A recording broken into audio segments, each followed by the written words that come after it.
Another day, another bit of exploring the unknown in a very hostile environment.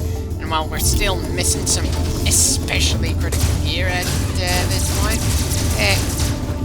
I'd say we should be able to make some decent progress here. Granted, I'm not looking forward to the speed booster, even if we're absolutely going to need it, but I'm certainly looking forward to getting the Viera and Warp Ball soon. There have been so many places we can't get to that require those two upgrades in particular, that it's getting a little annoying.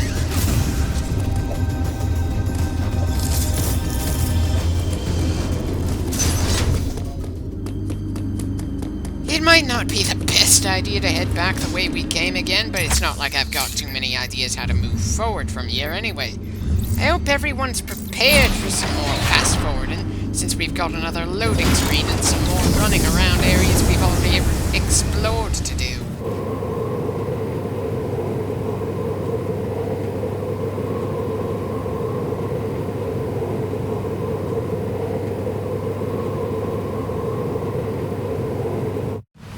At the very least, I remember the door in the Kataris robot patrol area that we can't open without using the three-pronged charge beam on it.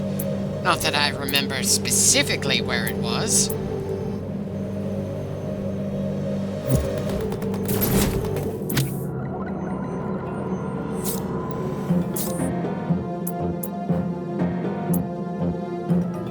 Again, despite the fact that the map most definitely gives us more details to work with than some of the earlier Metroid titles, for some reason I can't help feeling that my map reading skills have gone down since the other games.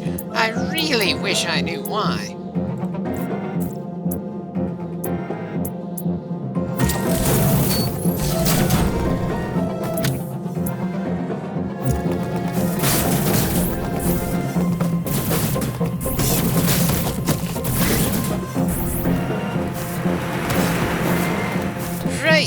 As usual, I ended up going to a dead end, even though I looked at the map in order to avoid doing just that.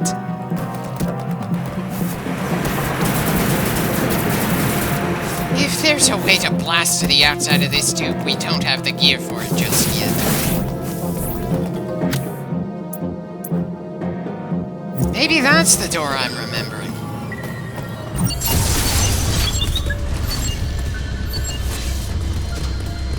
Well, it's new territory, but unfortunately, we're being hunted.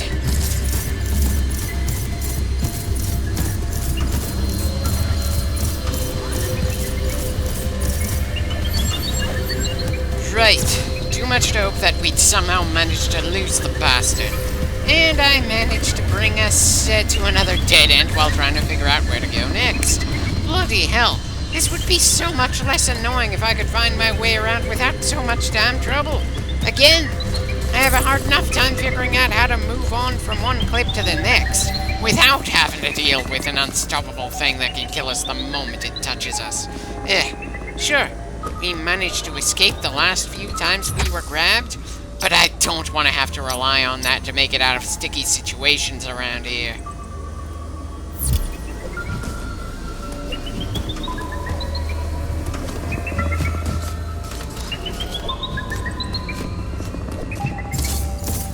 Right. Of course the robot decided to go in a direction that we haven't explored just yet. Because that thing is specifically designed to spite the player.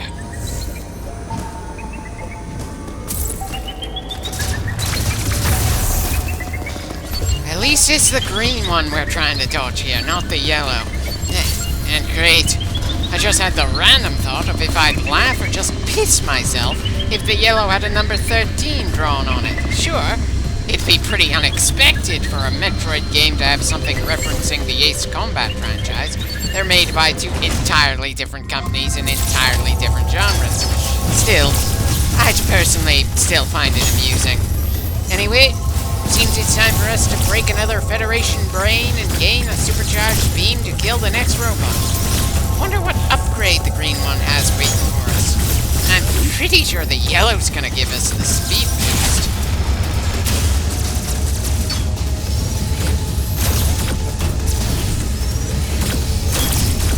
Oh God, don't tell me I'm gonna get killed by this bargain bin mother brain ripoff. We have come too far to get taken down that easily.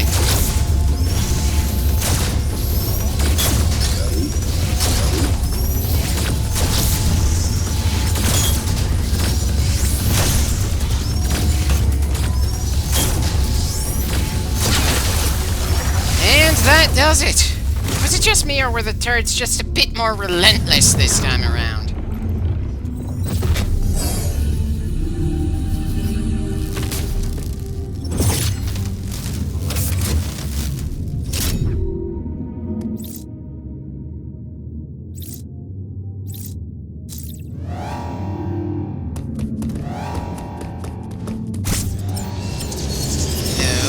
Need the other Omega weapon to get the plating for that door melted off.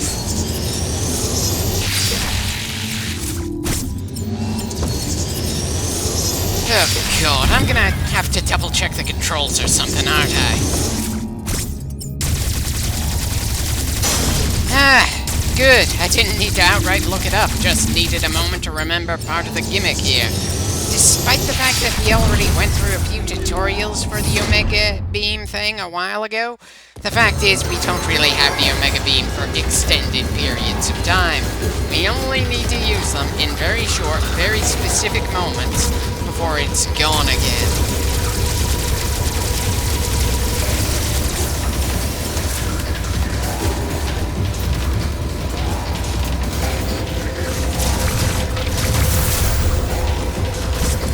Definitely not taking this bastard out in the most efficient way. Still, at least I'm stalling out when I'm getting killed while dealing with this thing. That's gotta be worth some credit, since this was recorded explicitly on a blind run.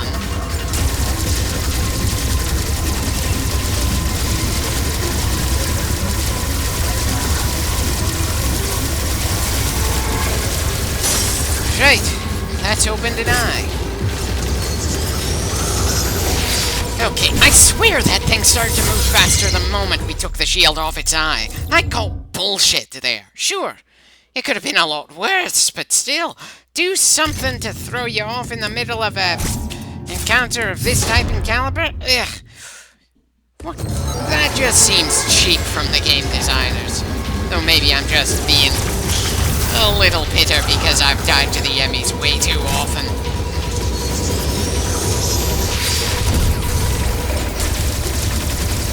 Son of a bitch! The damn thing didn't even let us shoot at the eye until it was damn close that time. Have I mentioned that these things are my most hated aspect of Metroid Dread? Because I feel like it bears repeating.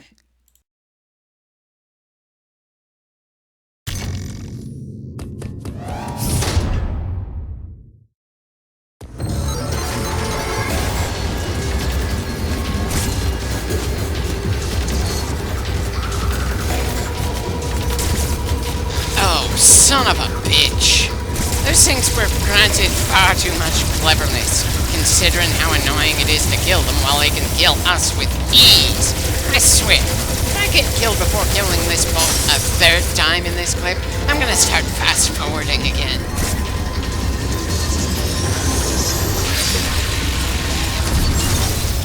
And that does it. 3 robots down. Doesn't mean I like just how many of the damn things are left, though. That's for sure.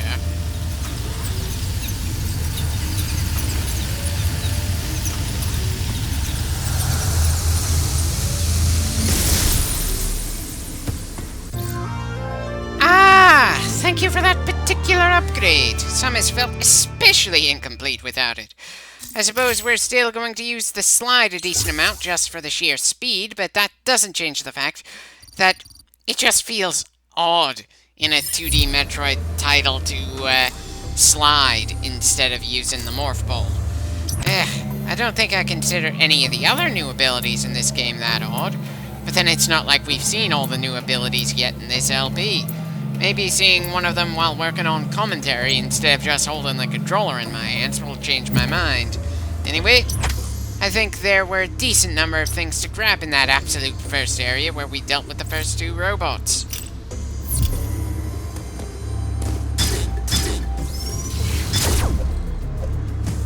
Right, so leaving a marker on the map gives you a little arrow to follow on the mini-map. But that arrow doesn't really take into account the paths you need to take in order to get from point A to point B. Yeah, understandable, but I still find it more than a little annoying considering how some other games that let you set down markers work. Though maybe it's a bit unfair to compare Metroid Dread with any of the Batman Arkham games. I definitely appreciate that we didn't have to find an upgrade to let us jump while in ball form in this particular installment. Still, considering how long it took for us to get the morph ball, getting bombs is going to take an even more insane amount of time.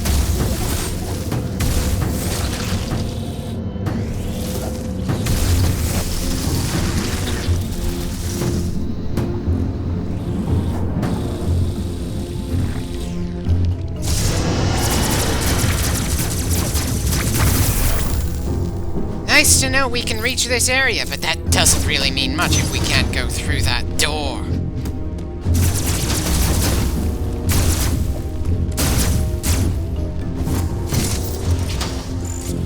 At least we weren't completely blocked off that quickly after getting the morph ball. I wouldn't have been surprised if that was the case, though.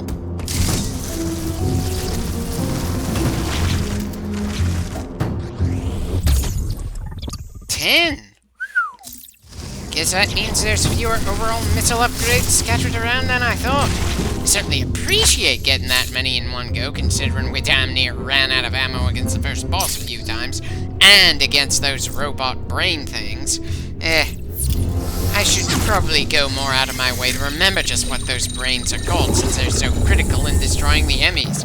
But the brains themselves are just not that interesting to deal with. They are at best a warm-up for actually trying to take down the robot they're connected to.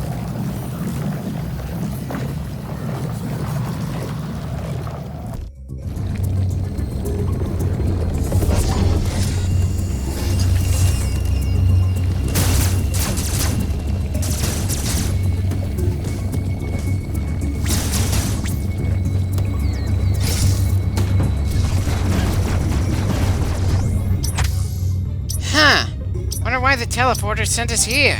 We've certainly been here before.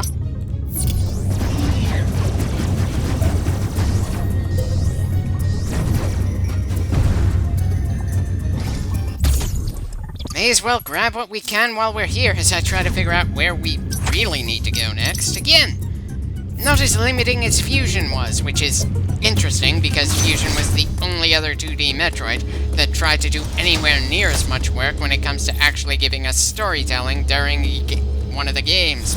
Yeah, that's not me saying that nothing happened at all during Zero Mission, Metroid 2, or Super Metroid, though I suppose you could argue that surprisingly little actually happened during the first installment / Zero Mission. Sure, Kraid, Ridley, and Mother Brain were defeated there, along with a bunch of other foes, but nothing that really stuck or lasted. Samus's second, third, and fourth adventure in the 2D part of the franchise felt like they had much more consequences than the first. Hell, by that logic, beating Ridley in so many installments of the series doesn't mean much of anything, because he just keeps coming back for more every single time. And while I certainly do enjoy our fights against Ridley, I've got to admit I'd prefer to deal with some different recurring foes. Yeah, I severely doubt we're gonna run into the SA-X ever again, even though the X are the reason we came to this planet in the first place. I also pretty much doubt that the hostile Chozo that Samus fought and lost against in a cutscene is gonna be anything more than a one-shot villain as well. Though I suppose the Chozo guy took part of his inspiration from the SA-X as a dark mirror for Samus. I'm actually kind of amazed that it took so long for this series to pull that sort of thing, since in Legend of Zelda, Link has had to worry about shadow versions of himself since all the way back in the days of the NES. And I'm sorry. Am I supposed to be scared by the terrain falling apart all around us like this? Because I'm not feeling all that scared at the moment. Mostly because the Emmys have already got us covered when it comes to deadly disasters that we have no hope of fighting conventionally against. Still, credit where it's due. This is an actual danger that we need to move in a hurry away from, or we'll cook. It's not just something dramatic that goes on around us for the sake of puffing attention, like a lot of other games would pull. Anyway, let's try that again, only without purposely standing in place for a little bit to test if it really is as dangerous as it looks or not.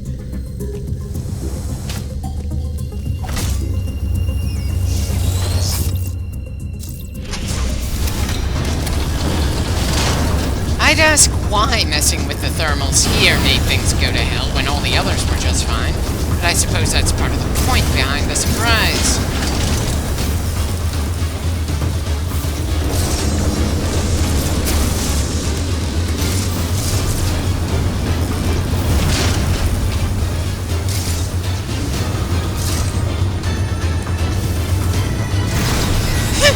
Well, that certainly didn't give me much time to react.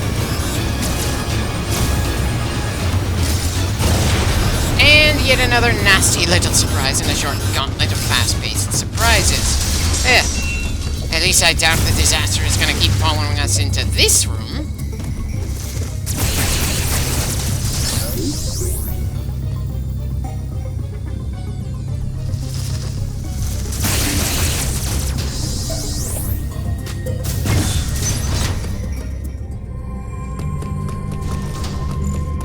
Right. Time for another major upgrade.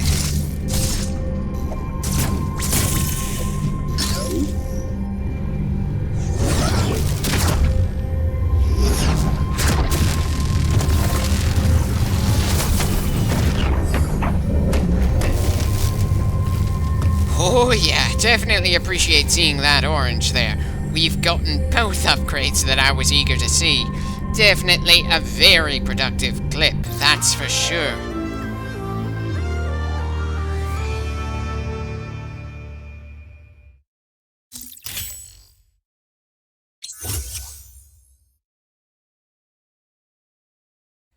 Right, still not ready for any outright lava baths just yet. Still, what we've got is pretty impressive in its own right, especially considering just how many rooms we couldn't access before because things were too warm for us.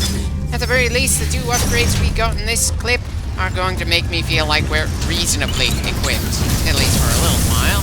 We'll see how long it takes for me to feel that reasonable isn't enough anymore, and we need more to work with.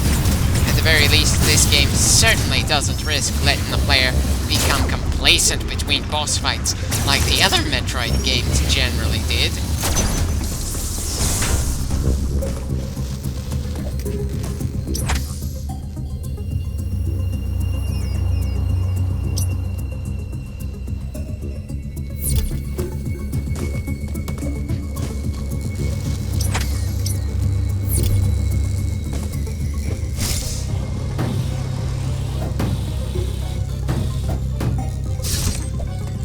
Not seeing any upgrades in the path we had to rush through to survive. Understandable.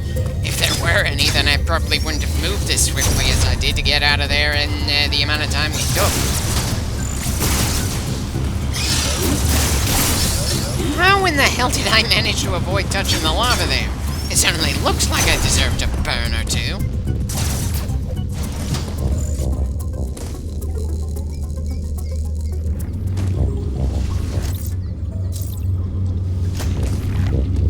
Right. I think it's about time we do another teleportation. The teleporters in Metroid 2 were just there for the sake of giving us shortcuts if we needed to do some more exploring in a place we couldn't conveniently get to anymore.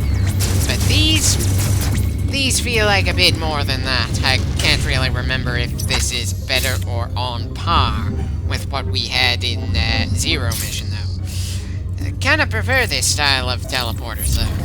Still, I feel a bit annoyed that now we've got some indestructible debris here, making it so we absolutely need to use the teleporter, instead of it kind of being more of a choice.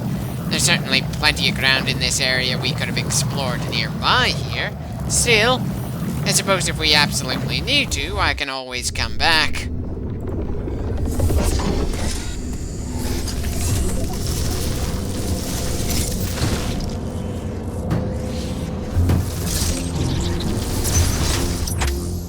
At the very least, this is a pretty solid point to save at. I certainly had a good amount of fun with this clip. I hope everybody watching it also had some fun with it.